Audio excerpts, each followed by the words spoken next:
game Topalov-Morozevich from the San Luis World Championship. Topalov at this point is leading at +6. That means he's won 6 games more than he's lost. The rest he's drawn. And he's facing in this game one of the other contenders for the crown, Morozevich, who's been playing very well recently.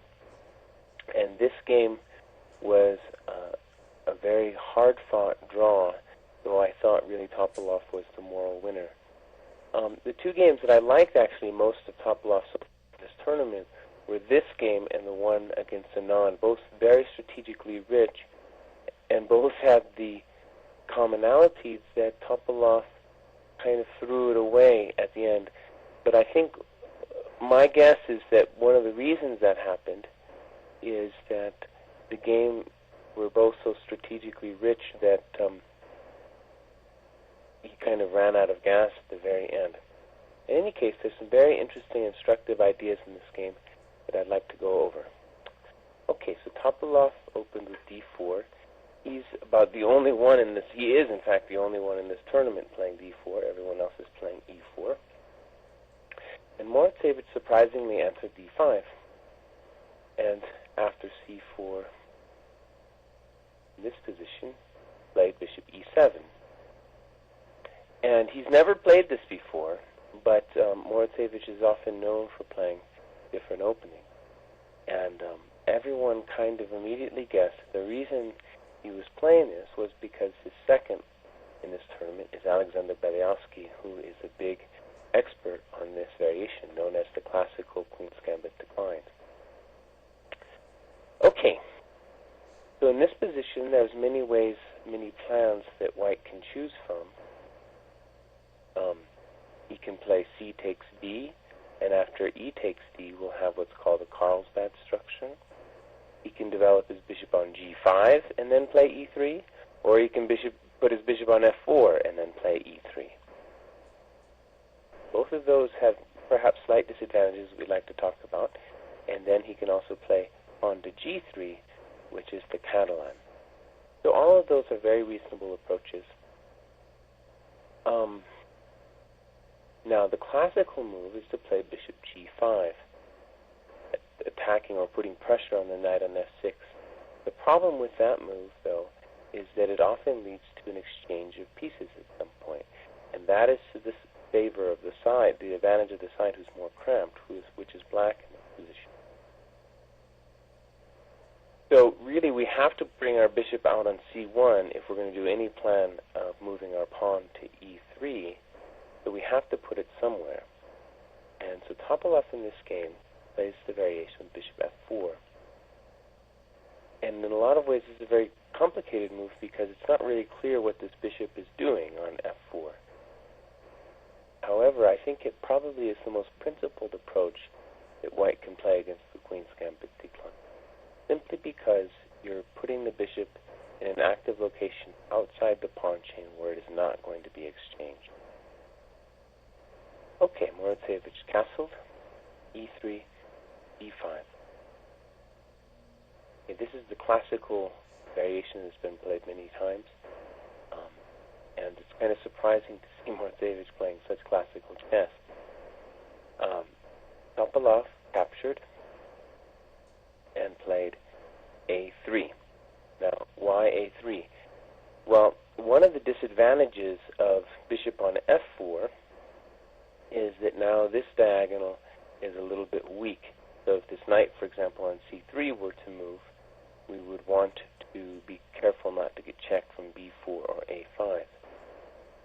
Plus, because we don't have any pressure on f6, where the bishop would, in the traditional variation, be on g5, black has played c5 easily. Black's problem, however, is the same as in the traditional variation, namely his bishop on c8 has problems getting out. Okay, so a3, we're going to see that's a very critical move to take away some key squares. Black plays knight c6, and now Topalov did something that surprised me a little bit, but I think was the correct decision for what he needed to do in this game. There are many possible plans here. Most of them start with queen c2. After queen c2, white can put the rook on either d1 or c1 or even castle long. And we have a very strategically rich game. What Topalov decided to do, however, is to take on d5. Now, this seems a little bit counterintuitive because after knight takes, pawn takes, we've basically solved black's main problem. Right? His bishop on c8 can now come out. However, it really seems like white has a nagging yank in his position, that he has a small pull. And right away with his first move, bishop d3, he's able to develop and create a threat at the same time. He attacks. He's basically threatening to take on h7 and then put his queen on c2, where the queen will attack the king on h7 and the bishop on c5. So, black has to react, and Morozevich played a very standard move here, bishop b6. White castle. So the position looks very innocuous. It looks like white really doesn't have that much because all of black's pieces are working reasonably well. However, it's really not that simple in this position. And just to give you an example of how strange and difficult the black position can become in just a short period of time, I'll just do an example game here from the recent match with Kramnik and Liko. And Liko was white in this position.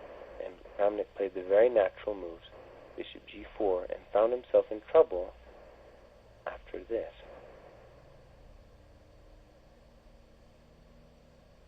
Takes. Rook takes, e5, forking the rook and knight.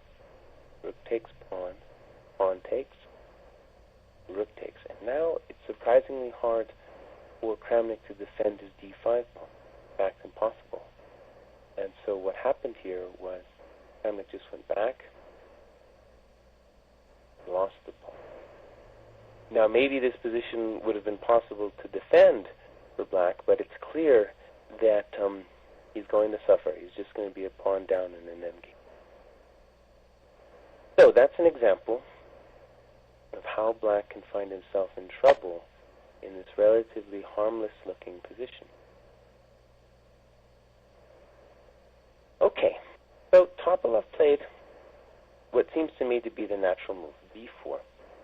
So following general principles of wanting to push your isolated pawn when you can.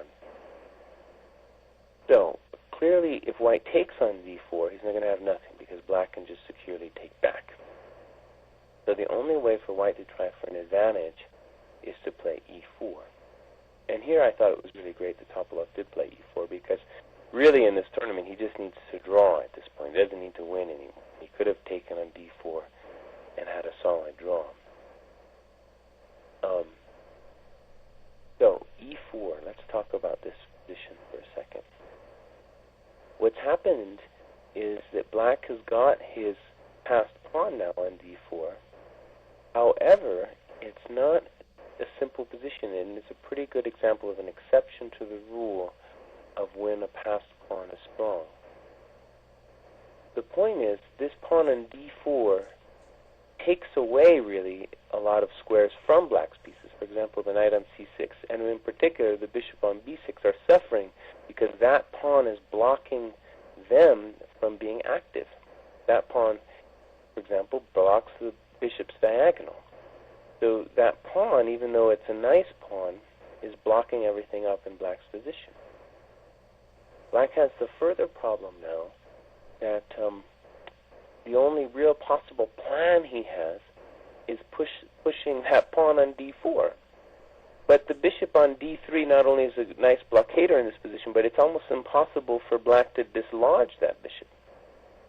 Notice that we're covering the e5 square, so the knight can't come there. We're covering the b4 square, so the knight can't come there.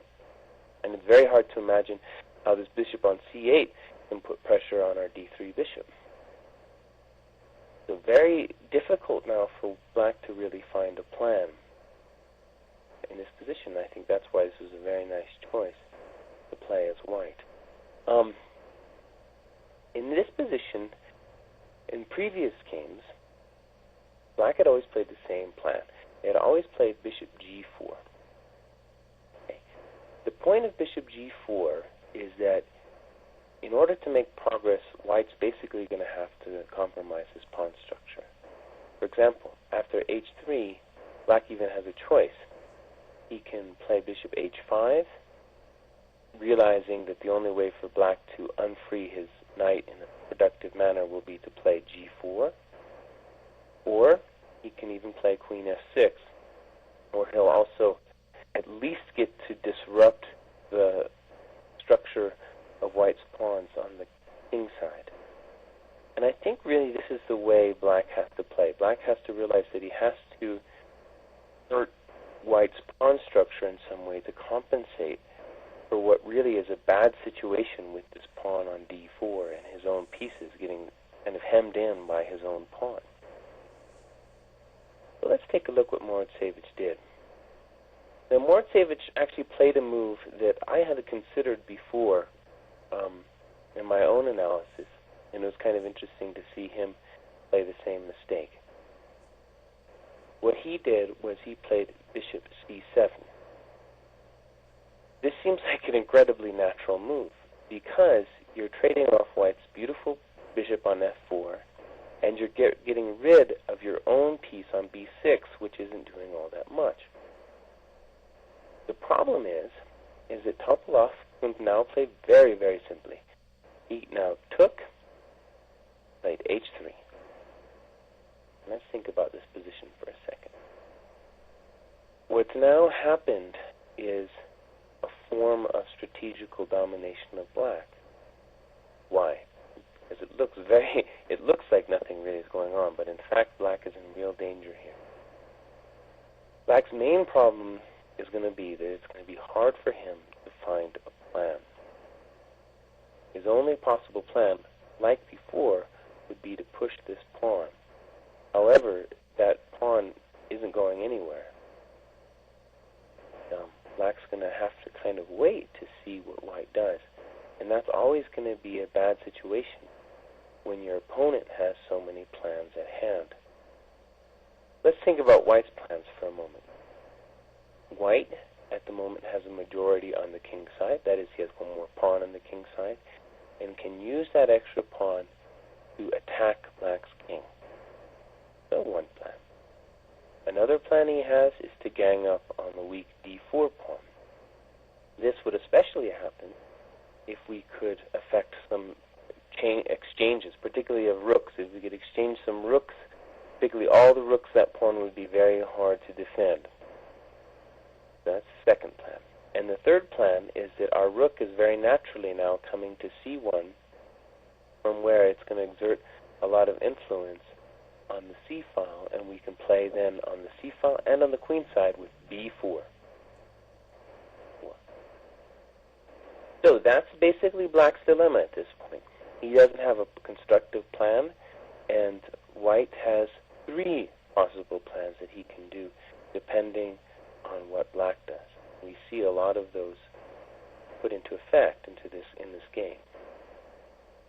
So Topalov plays, or Morozevich plays queen b6. A natural move, he's going to free himself from the pin on the c file and overprotect the d4 pawn. However, you see that the queen on b6 really doesn't have a lot of mobility. But saying that, it's hard for, I don't have a better suggestion as to where it should have gone. Okay, so Topalov played a very natural b4, and notice that b4 is just a nice move in a number of ways. One, it makes the knight's position on c6 uncomfortable, because we can always play b4, b5 and knock that knight away from the black pawn whenever we want to. The next kind of interesting issue is that that pawn on b4 works together with the bishop on d3 to control all of, or not all of, but many of the critical queenside squares. So he has kind of a grip on those queenside squares. And that's important for the overall game strategy, which is covering the whole board. So we have the queenside squares, we have the d4 pawn, and we have a possible attack on the black king. Okay, b4. Morozevich played a very natural move, h6. Notice that even though that bishop on c8 is free, its life isn't so easy because we've taken away the g4 square. Obviously, the f5 square is taken away. And he had to have been careful because if he had played bishop e6 before, that would have run into knight g5. So he has to play h6 first in order to put the bishop on e6. Okay, natural move from Topalov, rook c1. Just putting our pieces in the best squares.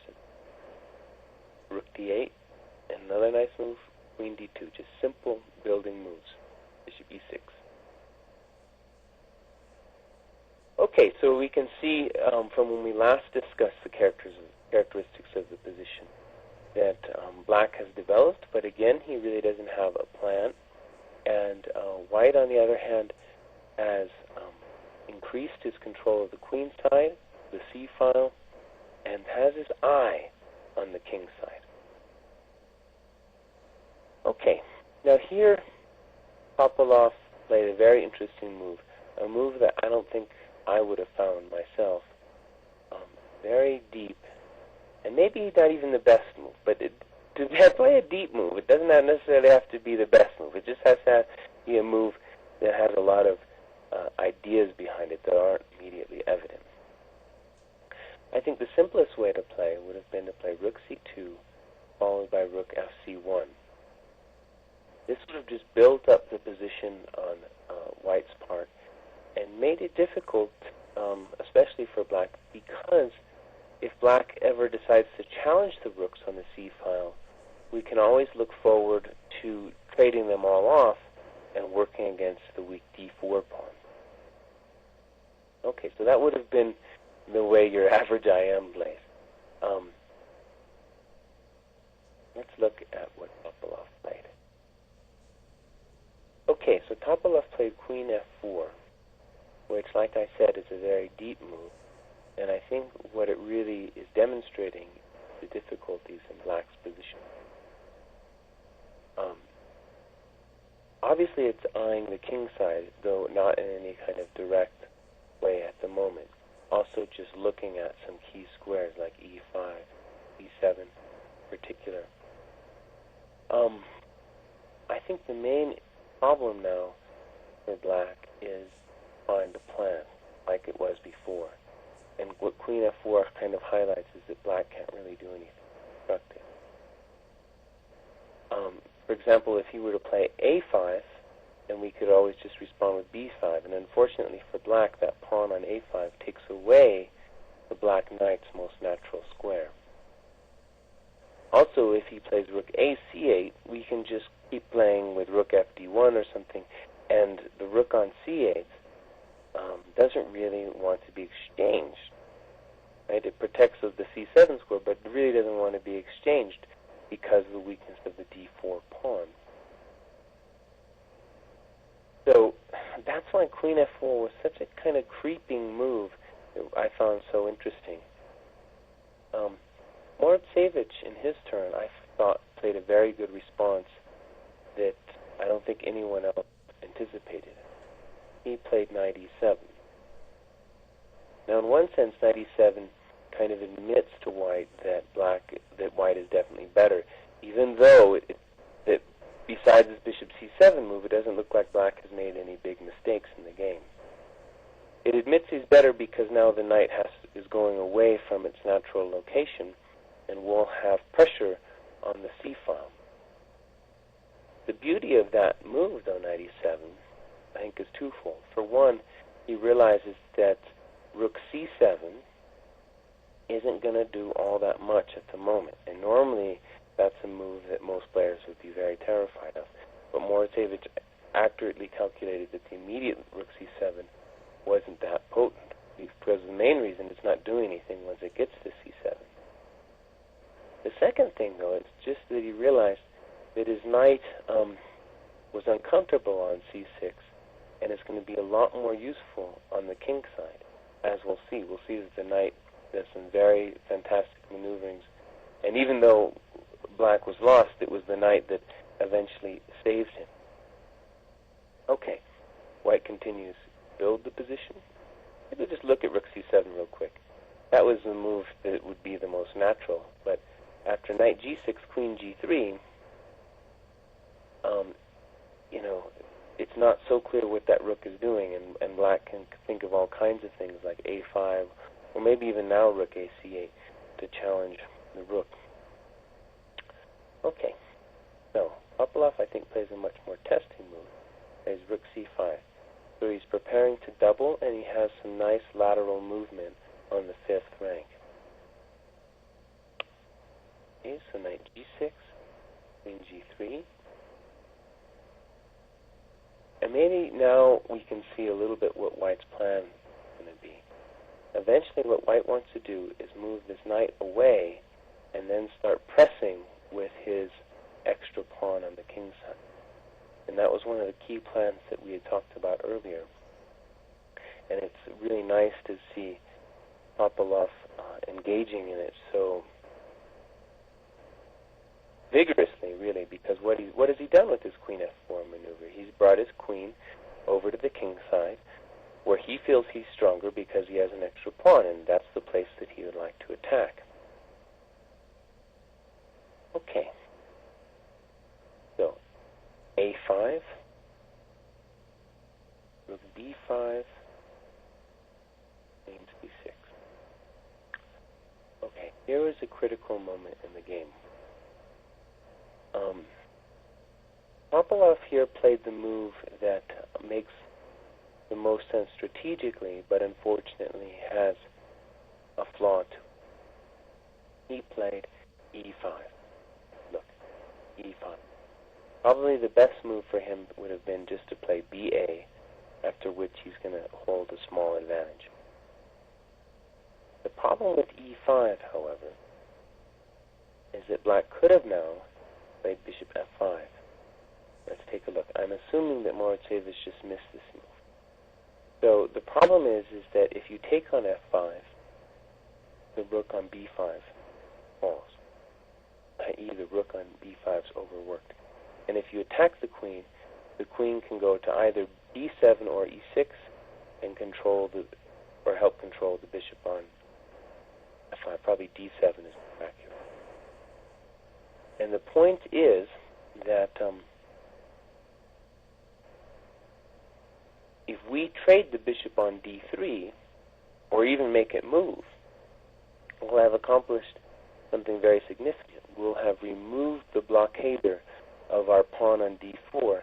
And after we do that, we have really legitimate reason to be very happy, because then we've really gotten that pawn moving, and then we actually have a plan in the position. The bishop f5 was a key opportunity for Morozevich. Instead, he played a move that I feel really let white increase his hold on the position significantly. He played b6, protecting the pawn. But the problem is ba, and now by protecting the rook, we build our position, and we still have everything to play for in the position. We're dominating on the queen side, the pawn on d4 is still weak, and now we're looking at this third plan of maybe advancing our pawns on the king side. So Morozevich plays back knight f8. And here we see it, the plan with knight d2.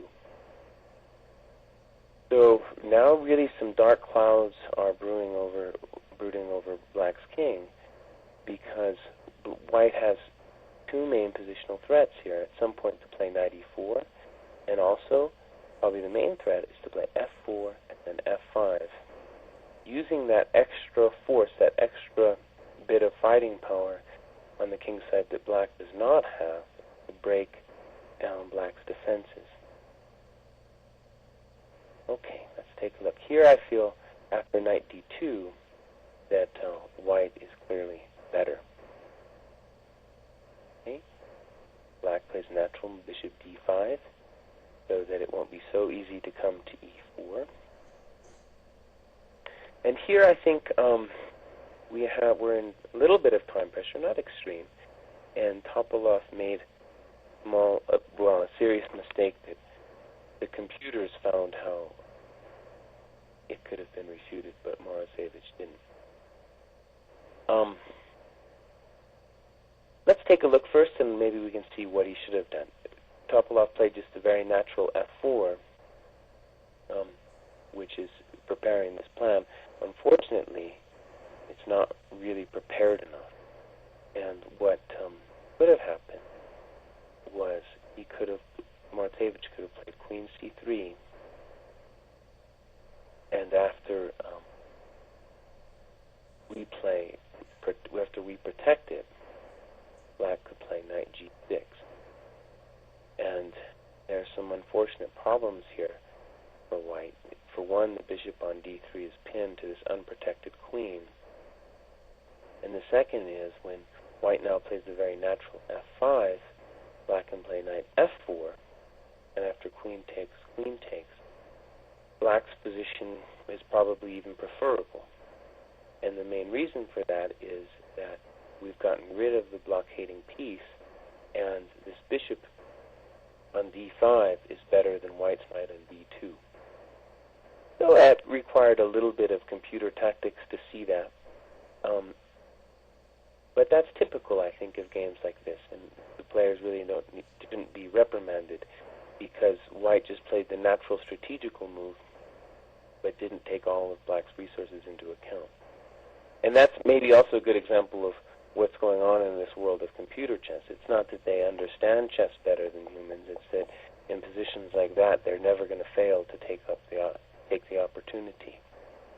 In this position, I think white could have held his very nice advantage with a move like king h2, which just protects the white queen after f4, plus it just gets the king out of the way of all kinds of nasty checks.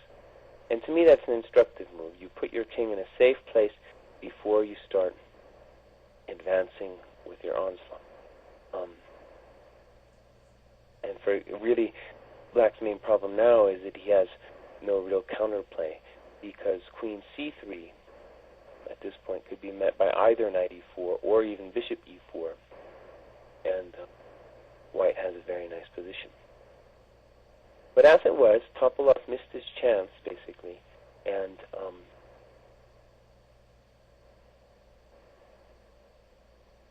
the game kind of continued on its, what we could call maybe normal strategical lines, where white was better. Topalov did play queen c3, but after rook 1 b2, he had the different idea of playing queen c1, king goes, rook a c8. Okay, in this position, it looks like Morozevich is going to get some kind of counterplay by placing his rook on c3. Unfortunately, that's just one piece in the attack, whereas all of white's pieces are more or less standing very strongly. And Topalov played just a very simple dominating move here, f5. Now the point is, if black doesn't hurry up and find some counterplay real soon, white's position is just going to be clearly better, because the knight on f8 is dominated by the pawn on f5, which controls the knight's two key exit squares. Plus, obviously, the pawns on e5 and f5 have huge attacking potential. So Morozevich played rook c3, and Topalov played the very nice retreat, knight b1. I thought this was a very nice moment in the game, because what Topalov did here was before he attacked, he basically stopped black's counterplay. And another option, which wouldn't have been a horrible move, but I think second best, would have been here to play f6, going on the attack. The problem is, though, that after black defends with a move like g6, you've now given black some key squares for his pieces, right? His knight, in particular, has the nice square e6 at some point where he can go to.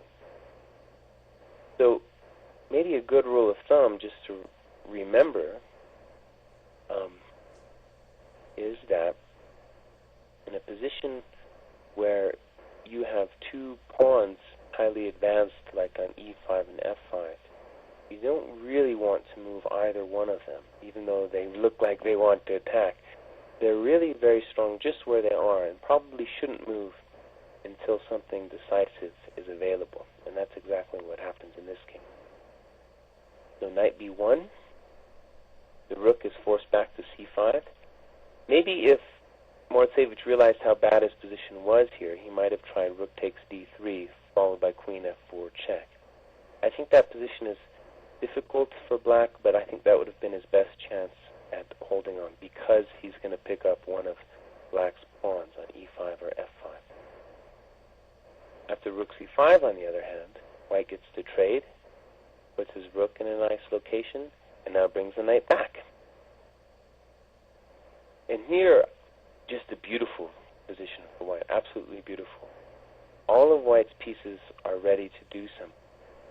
The rook on c2 is beautiful, the bishop on d3, the knight on d2 has potential, the white king is safe. Black, on the other hand, has two significant problems. He has to constantly worry about the advances of the pawns, either e6 or f6, and his knight on f8, even though it's a nice defensive piece, can't move. It's basically been taken out of the game. Another nice feature to think about is that really white's pieces on the queen side prevent any entry by the black queen to harass them now at this point. So black is in this position just without counterplay. And here, not surprisingly, Morozevich makes a decisive mistake. We should say that from a psychological point of view, this is very natural, his mistake.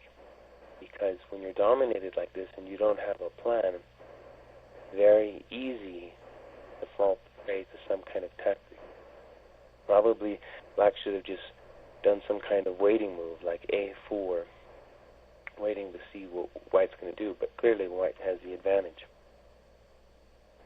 So Morozevich played rook e8. Topalov found a very nice shot, e6. Okay, so the point is that if black takes, white will play rook c7, and there'll be really no escape from this mate on g7. So e6 is one of the critical breakthroughs. And again, you don't want to move those pawns unless you have something decisive. And e6 really creates huge problems now for the black pieces. So, very difficult position for Morozevich. It almost seems like it's resignable here. Plays knight h7. White continues improving his pieces, rook c7. And now Morozevich has to go to the very ugly square, rook c8. Rook f8, excuse me. The only way to defend the f7 pawn. Again, if he moves the f7 pawn, the rook on c7 will extend its scope to g7. So it's just a mess at this point. Knight c4. Bishop takes. Bishop. Knight f6. White just plays a very nice, beautiful centralizing move, queen e5. And here the position, well, it seems like it's pretty much resignable even. White's pieces control absolutely everything. Somehow, though, Topalov managed to not win this. A lot of it had to do just with kind of creative play from Morozevich. But I think it's important just to note that the position is definitely clearly winning. If black takes on e6, white just takes back with a pawn, and we can advance to e7 with check. His pieces, again, really can't move. So Morozevich's next move is just to throw away the pawn. I don't really have any better suggestions, in all honesty. Though even throwing away this pawn doesn't help him all. Topalov takes on d3.